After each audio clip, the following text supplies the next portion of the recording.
जय हिंद। स्वागत करता हूं मैं विशाल आप सभी का आपके अपने इस YouTube channel star study centre पे। इस क्लास के माध्यम से हम लोग देखेंगे यूपी ट्रिपल एससी 2026 में आयोजित होने वाले यूपी ट्रिपल एससी फार्मासिस्ट के लिए, एएसओ के लिए, गन्ना पर्यवेक्षक के लिए, एजीटीए के लिए आदि परीक्षाओं के लिए उत्तर प्रदेश सामान्य ज्ञान से संबंधित प्रश्नों को आइए आज की इस क्लास में आप सभी का स्वागत है। यहां पर देखेंगे आप लोग, पहला प्रश्न आपके स्क्रीन पर देखिएगा क्या पूछा गया है। उत्तर प्रदेश का पहला ग्लास स्काई वॉक ब्रिज किस जिले में तुलसी जलप्रपात पर बनाया गया है? ए ऑप्शन है आपका मिर्जापुर, बी ऑप्शन है सोनभद्र, सी ऑप्शन है चित्रकूट और डी ऑप्शन है यहां पर आपका चंदौली। यहां पे हम लोग बात करें उत्तर प्रदेश का पहला स्काई वॉक ब्रिज जो कि आपका चित्रकूट जनपद में बनाया गया है, ये आपका तुलसी जलप्रपात पर बनाया गया है। तुलसी जलप्रपात की सर जब बात करते हैं तो इसको पहले शबरी जलप्रपात के नाम से भी जाना जाता था, और जब हम लोग चित्रकूट जनपद की बात करते हैं तो जब इसका गठन हुआ था तो इसे छत्रपति साहू जी महाराज नगर के नाम से जाना जाता था, और 4 सितंबर 1998 को इसका नाम परिवर्तित करके चित्रकूट रख दिया गया। तो इस प्रश्न का सही आंसर क्या हो जाएगा? विकल्प सी हो जाएगा, चित्रकूट। अगला प्रश्न है, सिंगापुर की तर्ज पर उत्तर प्रदेश का पहला नाइट सफारी पार्क कहां विकसित किया जा रहा है? इसका आंसर सभी लोग कर देंगे। ग्रेटर नोएडा में, लखनऊ में कुकरेल स्पॉट पर, या फिर आपका कानपुर में, या फिर आपका डी देखिएगा विकल्प आगरा दिया गया है। नाइट सफारी पार्क की बात करते हैं तो ये आपका भारत का पहला, दुनिया का 5वां और उत्तर प्रदेश का पहला नाइट सफारी पार्क है। ये उत्तर प्रदेश की राजधानी लखनऊ में कुकरेल जंगल में, कुकरेल वन स्पॉट में, वन क्षेत्र में विकसित किया जा रहा है। नाइट सफारी में बात करें तो इसमें आप लोग रात्रि में जो है घूमेंगे और जानवरों को उनके प्राकृतिक आवास में रात्रिकालीन समय में देख पाएंगे और उसका नजारा अलग होगा। आपका इस प्रश्न के लिए करेक्ट आंसर क्या हो जाएगा? विकल्प बी सही हो जाएगा। चलिए अगला प्रश्न देखते हैं। क्वेश्चन 3 है, मेजर ध्यानचंद खेल विश्वविद्यालय का निर्माण मेरठ के किस गांव में किया जा रहा है? जब यूपी ट्रिपल एससी कठिन प्रश्नों को पूछेगा तो कुछ इस प्रकार के प्रश्न वहां पर जो है फ्रेम किए जाएंगे। देखिए, मेजर ध्यानचंद खेल विश्वविद्यालय की बात करते हैं तो मेजर ध्यानचंद जी को क्या कहा जाता है? हॉकी का जादूगर के नाम से जाना जाता है। इनका जन्म सर 29 अगस्त को हुआ था, इसलिए 29 अगस्त को प्रतिवर्ष राष्ट्रीय खेल दिवस के रूप में मनाया जाता है। अब मेजर ध्यानचंद जी खेल से संबंधित थे और इनका विश्वविद्यालय मेरठ जिले में बनाया जा रहा है इनके नाम से। तो मेरठ जिले का एक जनपद एक उत्पाद की जब बात करते हैं तो ये आपका स्पोर्ट्स गुड्स है, जैसे गेंद हो गया, बैट हो गया, स्टंप्स हो गया, ईटीसी। अब मेरठ के किस गांव में बनाया जा रहा है सर? तो ये आपका सलावा गांव में बनाया जा रहा है। राइट आंसर आपका बी हो जाएगा। सलावा गांव मेरठ के सरधना तहसील के अंतर्गत आता है। चलिए अगला प्रश्न आपके स्क्रीन पर है। क्वेश्चन नंबर 4 देखिएगा, उत्तर प्रदेश का पहला आदिवासी संग्रहालय थारू जनजाति संग्रहालय किस जिले में स्थित है? बलरामपुर में, लखीमपुर खीरी में, सोनभद्र में या फिर महाराजगंज में? जनपद बलरामपुर की बात करें तो इसका ओडीओपी खाद्य प्रसंस्कृत दाल है। यहाँ पे हाल ही में बलरामपुर महोत्सव का आयोजन किया गया है और यहीं पे पहला आदिवासी संग्रहालय, जिसको थारू जनजाति संग्रहालय के नाम से जानते हैं, स्थापित किया गया है। लखीमपुर खीरी जिले की बात करें तो ये उत्तर प्रदेश का सर्वाधिक क्षेत्रफल वाला जिला है। सोनभद्र की बात करें तो सर्वाधिक वन आवरण वाला जिला है। यहाँ पे एसटी की जनसंख्या 2011 की जनगणना के अनुसार सबसे ज्यादा है। और महाराजगंज जनपद की बात करें तो इसमें पहला जटायु गिद्ध संरक्षण एवं प्रजनन केंद्र की स्थापना की गई है। आइए अगला प्रश्न देख लेते हैं। क्वेश्चन 5 देखिएगा, उत्तर प्रदेश के किस जिले में राज्य का पहला बल्क ड्रग पार्क स्थापित करने का प्रस्ताव है? सर ये बल्क ड्रग पार्क क्या है? ये आपका फार्मा पार्क है। तो इसका आंसर सभी लोग कर देंगे, क्या करेक्ट हो जाएगा? तो यूपी का पहला bulk drug park Saidpur Lalitpur में बनाए जाने का प्रस्ताव है। आपका विकल्प ए करेक्ट हो जाएगा। और इसके चालू होने की संभावना कब तक है? सन 2026 तक ये चालू हो जाएगा। कौन सी कंपनी इसका निर्माण कराने में सहायता कर रही है? तो Uttar Pradesh state industrial development authority यूपी-सीडा इसकी जो है क्रियान्वयन में जुड़े हुए हैं। तो यहाँ पे बल्क ड्रग पार्क कौन बना रहा है भैया? यूपी-सीडा के माध्यम से बनाया जा रहा है, Uttar Pradesh state industrial development authority के द्वारा। ये करता क्या है? औद्योगिक क्षेत्र विकास का कार्यक्रम करता है, भूमि आवंटन का काम करता है, ई ऑक्शन के माध्यम से, और आपका बुनियादी सुविधाओं को प्रदान करता है। बिजली, पानी, जल निकासी आदि कैसी पहुंचेंगी विश्व स्तरीय सुविधाएं। निवेश मित्र के माध्यम से single window clearance system portal के जरिए ये अपना जो है अपना क्या करता है, आपका घरेलू और अंतर्राष्ट्रीय व्यवसायों को यूपी में निवेश के लिए प्रोत्साहित करता है। अब ये जो यूपी-सीडा है सर, ये वर्तमान में इसकी कई सारी परियोजनाएं हैं, जिसमें आपका बल्क ड्रग पार्क लगभग 1472 एकड़ में फैला हुआ है। ये फार्मा सेक्टर का हब बनाने के लिए विकसित किया जा रहा है ललितपुर जनपद में। इसके बाद में यूपी-सीडा के अन्य परियोजना की बात करें तो सर जी ट्रांस गंगा सिटी बनाया जा रहा है ना, उन्नाव जनपद में इसका कार्यक्रम किया जा रहा है। इसके बाद में सरस्वती हाईटेक सिटी बनाया जा रहा है, सरस्वती हाईटेक सिटी बनाया जा रहा है उत्तर प्रदेश के प्रयागराज शहर में। लॉजिस्टिक्स और वेयर हाउसिंग का हब ये बना रहा है। इसके बाद में एग्रो पार्क और फूड पार्क, कन्नौज में परफ्यूम पार्क और बरेली में मेगा फूड पार्क जैसी विशिष्ट क्षेत्रीय पार्क का क्रियान्वयन ये कर रहा है। यूपी-सीडा की बात करें सर तो यूपी-सीडा का मुख्यालय कहां पर है? कानपुर जनपद में है। तो आपका ये महत्वपूर्ण हो जाएगा, है ना। मूल स्थापना की बात करें तो 29 मार्च 1961 में इसकी मूल स्थापना का जो है तिथि माना जाता है। प्राधिकरण के रूप में यूपी-सीडा का गठन कब होता है? इस बात को नोट कर लेंगे। तो सन 2001 में इसका गठन माना जाता है। चलिए अगला सवाल देखते हैं, क्वेश्चन नंबर 6 आपके स्क्रीन पर। उत्तर प्रदेश के किस संस्थान ने भारत का पहला कृत्रिम हृदय विकसित करने में सफलता प्राप्त की है? देखिए पहला कृत्रिम हृदय किसने विकसित किया? सर आईआईटी कानपुर ने विकसित किया। और सबसे पहले सफल हृदय प्रत्यारोपण किस इंस्टीट्यूट ने किया है? तो Sanjay Gandhi post graduate institute of medical sciences Lucknow ने सबसे पहला हृदय प्रत्यारोपण उत्तर प्रदेश में किया है। तो ये दोनों फैक्ट आप लोग याद रखेंगे। इस प्रश्न का सही आंसर क्या होगा? आईआईटी कानपुर ने आर्टिफिशियल हार्ट को विकसित किया है और इसका योजना है कि सबसे पहले बकरियों पर इसका ट्रायल किया जाएगा।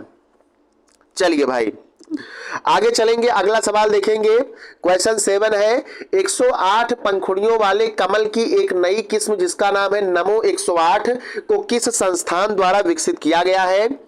तो यहां पर नेशनल बॉटनिकल रिसर्च इंस्टीट्यूट द्वारा, राष्ट्रीय वनस्पति अनुसंधान संस्थान जो कि लखनऊ में स्थित है, इसी ने नमो 108 का विकास किया है।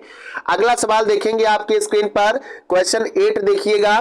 उत्तर प्रदेश का चौथा टाइगर रिजर्व ये डेट ऑफ नोटिफिकेशन पर बनाया गया है कि पहला कौन होगा, दूसरा कौन होगा, तीसरा कौन होगा और चौथा कौन होगा। बाकी क्षेत्रफल के हिसाब से लार्जेस्ट टू स्मॉलेस्ट और स्मॉलेस्ट टू लार्जेस्ट क्रम दूसरा हो सकता है। तो रानीपुर टाइगर रिजर्व हाल ही में घोषित किया गया है। ये उत्तर प्रदेश के किस जिले में स्थित है ना। तो यहाँ पे जब रामायण का हम लोग प्रसंग लेते हैं तो सीता जी क्या थी? महारानी थी। महारानी में शब्द आता है रानी का। अब रानीपुर टाइगर रिजर्व से क्या याद रख लेंगे आप लोग? चित्रकूट जनपद याद रख लेंगे। माता सीता को दुख झेलना पड़ा, वनवास जाना पड़ा, प्रभु श्री राम के साथ पतिव्रता थी। तो यहाँ पे चित्रकूट जनपद आप इस प्रकार से याद कर लीजिएगा। रानीपुर टाइगर रिजर्व सर कहां पर है? आपका उत्तर प्रदेश के चित्रकूट जनपद में है। सबसे पहले उत्तर प्रदेश के टाइगर रिजर्व की बात करें तो आपका दुधवा टाइगर रिजर्व है सर। सेकेंड की बात करें तो आपका पीलीभीत टाइगर रिजर्व है, पीलीभीत जिले में। ये आपका लखीमपुर खीरी में है, ये आपका पीलीभीत जिले में है। तीसरे टाइगर रिजर्व की बात करें तो सर अमनगढ़ टाइगर रिजर्व है आपका, है ना। अमनगढ़ टाइगर रिजर्व है आपका ये। तो ये कहां पर है?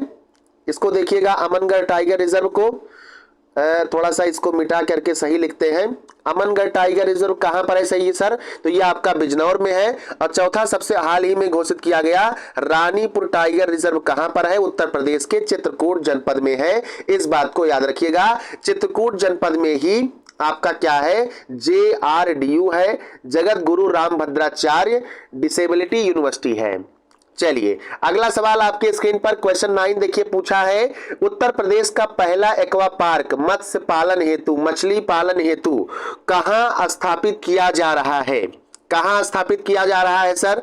गोरखपुर में किया जा रहा है, या फिर आपका बताइएगा ये आपका वाराणसी में किया जा रहा है, या फिर बलिया में किया जा रहा है, या फिर प्रयागराज जनपद में किया जा रहा है?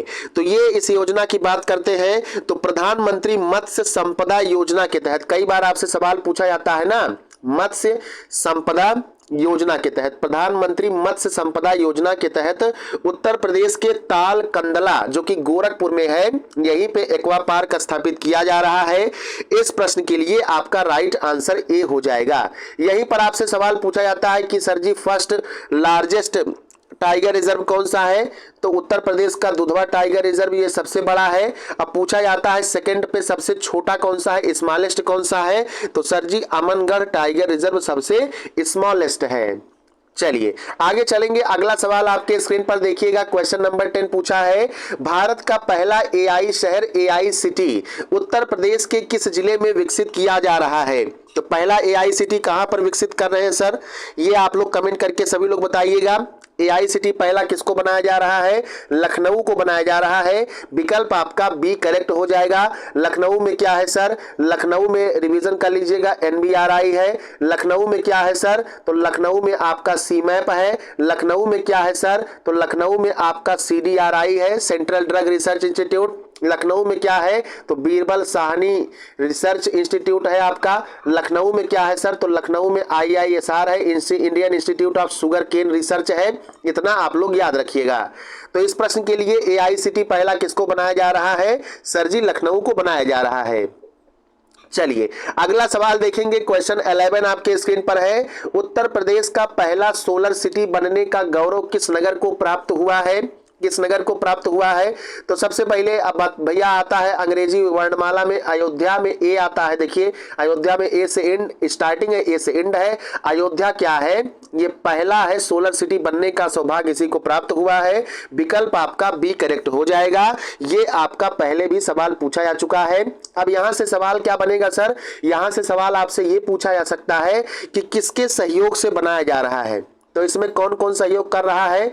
एनटीपीसी सहयोग कर रहा है, ग्रीन एनर्जी लिमिटेड सहयोग कर रहा है ना, और आपका यूपी नेडा सहयोग कर रहा है ना, यूपी नेडा आपका ये सहयोग कर रहा है। इनके सहयोग से क्या किया जा रहा है? बनाया जा रहा है सोलर सिटी। चलिए आगे चलेंगे, अगले सवाल को देखेंगे, क्वेश्चन नंबर 12 देखिएगा, आयुर्वेदिक मधुमेह रोधी एंटी डायबिटिक दवा आयुर्वेदिक मधुमेह रोधी दवा एंटी डायबिटिक मेडिसिन है जिसको BGR 34 के नाम से जानते हैं। उत्तर प्रदेश के किन दो संस्थानों ने संयुक्त रूप से मिलकर के विकसित किया है? लगभग 6 जड़ी बूटी इसमें शामिल की गई हैं। और आयुर्वेदिक दवाओं का आप लोग जानते हैं कि मिनिमम साइड इफेक्ट होता है, कम से कम साइड इफेक्ट होता है, इस बात को आप लोग जानते हैं। तो बताइएगा यहाँ पर इसका आंसर क्या होगा? किसने मिल करके बनाया है भैया? तो BGR 34 की बात करते हैं तो लखनऊ में स्थित नेशनल बॉटनिकल रिसर्च इंस्टीट्यूट और CSIR द्वारा संचालित CIMAP, central institute of medicinal and aromatic plants, केंद्रीय सगंध औषधीय एवं पौधा संस्थान, है ना। तो आपका बी आंसर करेक्ट हो जाएगा। इसका इन दोनों ने मिल करके संयुक्त रूप से बनाया है। सीमैप में हम गए भी हैं, जब हम लोग BSc में थे तब एक्सकर्सन टूर गया हुआ था साइंस का। NBRI में भी प्रस्तावित था लेकिन किसी कारण से कैंसिल कर दिया गया था। चलिए अगला सवाल 13 नंबर का स्क्रीन पर, पर्यटन को बढ़ावा देने के लिए उत्तर प्रदेश के पहले फ्लोटिंग रेस्टोरेंट का उद्घाटन हाल ही में कहां किया गया है? तो सबसे पहले प्रयागराज में यमुना नदी पर किया गया। उसके बाद में इससे हाईटेक और अत्याधुनिक का उद्घाटन कहां किया गया? गोरखपुर में किया गया। तो सबसे पहले किसको माना जाता है भैया? सबसे पहला फ्लोटिंग रेस्टोरेंट का कहां पर किया गया? तो आपका प्रयागराज में किया गया। यहां पे उत्तर प्रदेश के मुख्यमंत्री योगी आदित्यनाथ जी ने इसका उद्घाटन किया था। चलिए अगला सवाल देखिए 14 नंबर का क्वेश्चन, एशियाई खेल 2023 हांगझोऊ में 5000 मीटर दौड़ में स्वर्ण पदक गोल्ड मेडल जीतने वाली एथलीट पारुल चौधरी और बात करें तो यहाँ पे एक एथलीट और है जिनका नाम है अन्नू। अन्नू और पारुल चौधरी ये उत्तर प्रदेश के किस जनपद से संबंधित हैं, किस जिले से संबंधित हैं? तो ये दोनों भैया मेरठ की रहने वाली हैं। आंसर आपका यहाँ पर क्या करेक्ट हो जाएगा? सी वाला करेक्ट हो जाएगा। बाद में अन्नू ने भी गोल्ड मेडल हासिल किया था, तो दोनों को याद कर लीजिएगा। अगला सवाल आपके स्क्रीन पर देखिए, क्वेश्चन 15 है, उत्तर प्रदेश का पहला भेड़ एवं बकरी पालन प्रशिक्षण केंद्र कहां पर स्थापित किया गया है? तो ये जो प्रशिक्षण केंद्र है, ये भैया कहां पर स्थापित किया गया? तो उत्तर प्रदेश के इटावा जनपद में स्थापित किया गया। इस प्रश्न के लिए आपका करेक्ट आंसर क्या हो जाएगा? विकल्प ए करेक्ट हो जाएगा। आप सभी लोग कमेंट करके बताइएगा, क्या सरसई नवार झील इटावा में है या नहीं है? है ना? क्या लाख बहोसी पक्षी अभयारण्य इटावा में है या नहीं है? क्या बखिरा पक्षी अभयारण्य बखिरा झील इटावा में है या नहीं है? इस बात को बताइएगा। और ये बताइएगा कमेंट करके सभी लोग, सैफई महोत्सव कहाँ मनाया जाता है ना? अब ये देखिए, भेड़ एवं बकरी पालन प्रशिक्षण केंद्र का उद्घाटन किसने किया था सर? तो पशुधन मंत्री धर्मपाल सिंह जी ने उद्घाटन किया था। आगे चलेंगे, अगला सवाल देखेंगे। 16 नंबर का क्वेश्चन है, प्लास्टिक कचरे के प्रबंधन और औद्योगिक विकास के लिए उत्तर प्रदेश में प्लास्टिक पार्क कहां विकसित किया जा रहा है? तो कहां पर किया जा रहा है भैया? गोरखपुर में किया जा रहा है, गोरखपुर इंडस्ट्रियल डेवलपमेंट अथॉरिटी के सहयोग से। करेक्ट आंसर आपका विकल्प बी हो जाएगा। यहीं पर उत्तर प्रदेश के पहले ग्रीन हाइड्रोजन सेंटर का भी उद्घाटन किया गया है। यहीं पे भारत का पहला वन विश्वविद्यालय बनाया जा रहा है। यहीं पर आपका पूर्वांचल उत्तर प्रदेश का पहला centre of excellence Maharana Pratap institute of technology में उत्तर प्रदेश के मुख्यमंत्री योगी आदित्यनाथ जी और टाटा के चेयरपर्सन ने इसका विशेष रूप से उद्घाटन किया था। चलिए, अगला सवाल आपके स्क्रीन पर 17 नंबर का देखिएगा। उत्तर प्रदेश में भारत का पहला राष्ट्रीय औषधीय शिक्षा एवं अनुसंधान संस्थान नाइपर की स्थापना कहां की गई थी? National institute of pharmaceutical education and research कहां पर किया गया? देखिए, ये आपका जो 65 नंबर का सवाल है उसमें भी पूछा जा सकता है और ये जीके का भी सवाल है, तो इसका आंसर करिएगा। तो नाइपर की बात करें तो देखिए, एंड में आर आता है और आर से आप लोग याद कर लेंगे रायबरेली। रायबरेली जिले में इसकी स्थापना पहले की गई थी, है ना? लेकिन अब ये जो नाइपर है ये टेम्परेरी लखनऊ में इसका संचालन हो रहा है। जैसे कैसे राजकीय इंजीनियरिंग कॉलेज बस्ती की स्थापना की गई, लेकिन भवन ना होने के कारण से लखनऊ में एक आईईटी संस्था था, है ना, इंजीनियरिंग कॉलेज आईईटी, तो वहां पे क्लासेस चल रही थी, लेकिन फिर बाद में बस्ती में कक्षाएं चलने लगी, कुछ इस प्रकार से। तो यहाँ पे कुछ टेक्निकल प्रॉब्लम है। नाइपर की स्थापना तो कागज में रायबरेली है, आपका जीके आएगा तो रायबरेली ही सही है, लेकिन अपरिहार्य कारणों से, किन्हीं दिक्कतों से आपका लखनऊ में ये संचालित हो रहा है। तो यहाँ पे कंफ्यूज नहीं होना, इसीलिए विकल्प में देखिए रायबरेली लखनऊ दोनों दिया है।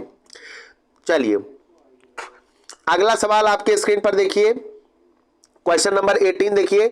तो जब मैंने ये प्रैक्टिस सेट तैयार किया था तब उस समय निर्माणाधीन था, लेकिन अब लोकार्पण कर दिया गया है। क्या हो गया भैया?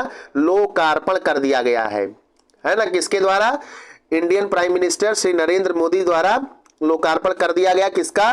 गंगा एक्सप्रेसवे का। अब इसमें कुल लंबाई पूछी गई है कितना है, तो कहीं अगर आपको विकल्प में लगभग में लंबाई 590 या 600 किलोमीटर दिया रहे, तब जो दिया रहेगा लगभग में इसको सेलेक्ट करिएगा। लेकिन कुल लंबाई कितनी है एग्जैक्ट पूछे, आपका 594 किलोमीटर है। इस प्रश्न के लिए आपका आंसर क्या हो जाएगा सर? सी वाला करेक्ट हो जाएगा। चलिए, अगला सवाल आपके स्क्रीन पर क्वेश्चन नंबर 19 देखिएगा। विश्व का पहला एशियाई किंग माना जाता है गिद्ध संरक्षण एवं प्रजनन केंद्र जटायु। तो इसकी बात हमने की है, चर्चा की है। सभी लोग 19 नंबर का क्या सही होगा कमेंट में उत्तर दीजिएगा। चलिए, अगले सवाल को हम लोग देखते हैं। क्वेश्चन नंबर 20 देखिएगा। अश्वगंधा की एक उपज वाली उन्नत किस्म सिम्पुष्टि को किस संस्थान द्वारा विकसित किया गया है? ये आपसे सवाल में पूछा गया है। तो सिम्पुष्टि की जब बात करते हैं तो CSIR द्वारा संचालित CIMAP central institute of medicinal and aromatic plants, ये कहां पर है? लखनऊ में है। इसी ने इसका निर्माण किया है। आपका इस प्रश्न के लिए ए आंसर बिल्कुल करेक्ट हो जाएगा। सीमैप के देखिए इंस्टीट्यूट कई सारे जगह पर है, लेकिन जब आपसे पूछे कि सर जी हेडक्वार्टर कहाँ है, तो सीमैप का हेडक्वार्टर कहाँ पर है? लखनऊ में आपका हेडक्वार्टर है, मुख्यालय है, ये आपसे पूछा जा सकता है। चलिए अगला सवाल हम लोग देखते हैं। क्वेश्चन नंबर 21 आपके स्क्रीन पर। महर्षि वाल्मीकि अंतरराष्ट्रीय हवाई अड्डा के संदर्भ में निम्नलिखित कथनों पर विचार करिए। देखिए भाई, यह उत्तर प्रदेश का 5वां अंतरराष्ट्रीय हवाई अड्डा है। यह उत्तर प्रदेश के अयोध्या जिले में स्थित है। क्या आंसर इसका करेक्ट होगा? तो महर्षि वाल्मीकि अंतरराष्ट्रीय हवाई अड्डा पहले श्रीराम इंटरनेशनल एयरपोर्ट के नाम से था, बाद में नाम इसका चेंज हुआ, तो ये तो अयोध्या जिले में है, बिल्कुल सही बात है। लेकिन पहला स्टेटमेंट पढ़िएगा, क्या ये उत्तर प्रदेश का 5वां अंतरराष्ट्रीय हवाई अड्डा है या नहीं? तो सर ये उत्तर प्रदेश का 4th संचालित हवाई अड्डा माना जाता है। तो कौन से कथन सही है? कौन सा कथन सही है भैया? केवल 2 वाला कथन सही है। इस प्रश्न के लिए विकल्प आपका बी करेक्ट हो जाएगा। आएंगे अगले सवाल को देखेंगे। क्वेश्चन नंबर 22 देखिएगा। रानीपुर टाइगर रिजर्व के संदर्भ में निम्नलिखित कथनों पर विचार करें। यह उत्तर प्रदेश का 4था टाइगर रिजर्व है, डेट ऑफ नोटिफिकेशन के बाद में, जिसको हाल ही में अधिसूचित किया गया है। सर स्टेटमेंट बिल्कुल सही है। यह भारत का 53वां टाइगर रिजर्व है, यह भी स्टेटमेंट बिल्कुल सही है। यूपी का कौन सा है? 4था। और इंडिया का कौन सा है भैया? तो 53वां टाइगर रिजर्व है। दोनों स्टेटमेंट सही है। आंसर इसका सी हो जाएगा। बोथ 1 और 2 दोनों यहां पे आप लोग तैयार कर लेंगे। एक आपका है अलीगढ़ में शेखा झील। अलीगढ़ में क्या है भैया? अलीगढ़ में शेखा झील है। इसको भारत का 99वां रामसर साइट घोषित किया गया और उत्तर प्रदेश का 12वां रामसर साइट घोषित किया गया। वर्तमान में उत्तर प्रदेश में टोटल 12 रामसर साइट हैं और इंडिया की जब बात करते हैं तो इंडिया में कितने रामसर साइट हैं? 99 रामसर साइट हैं। इस बात को नोट कर लीजिएगा। तो आज का क्लास भाई यहीं तक। जितने भी फैक्ट वगैरह बताए गए हैं सबको तैयार कर लीजिए, कॉपी में नोट कर लीजिए। साथ ही साथ ये सब पीडीएफ वगैरह important questions test series access करने के लिए 8874673351 इस व्हाट्सएप नंबर पे join UPSSC UP GK group लिख करके मैसेज कर दीजिएगा। हमारे यहाँ व्हाट्सएप ब्रॉडकास्टिंग ग्रुप होता है जिसके माध्यम से आपको पर्सनली व्हाट्सएप पे सब कुछ संदेश दे दिया जाता है। डेली का डेली टारगेट आपको दिया जाता है। टारगेट तैयार कर लीजिएगा, याद कर लीजिएगा। और ग्रुप की फीस की बात करें तो 159 रुपए इसकी फीस है। बाद में यही फीस आपका 299 कर दिया जाएगा। तो अभी ऑफर चल रहा है, आप लोग इसका लाभ उठाएं। 159 रुपए में आपका जब तक सर एग्जाम नहीं हो जाता है तब तक ये ग्रुप आपका वैलिड रहने वाला है। चलिए मिलते हैं आपसे नेक्स्ट क्लास के साथ। जय हिंद, जय भारत, वंदे मातरम। आपका दिन शुभ हो।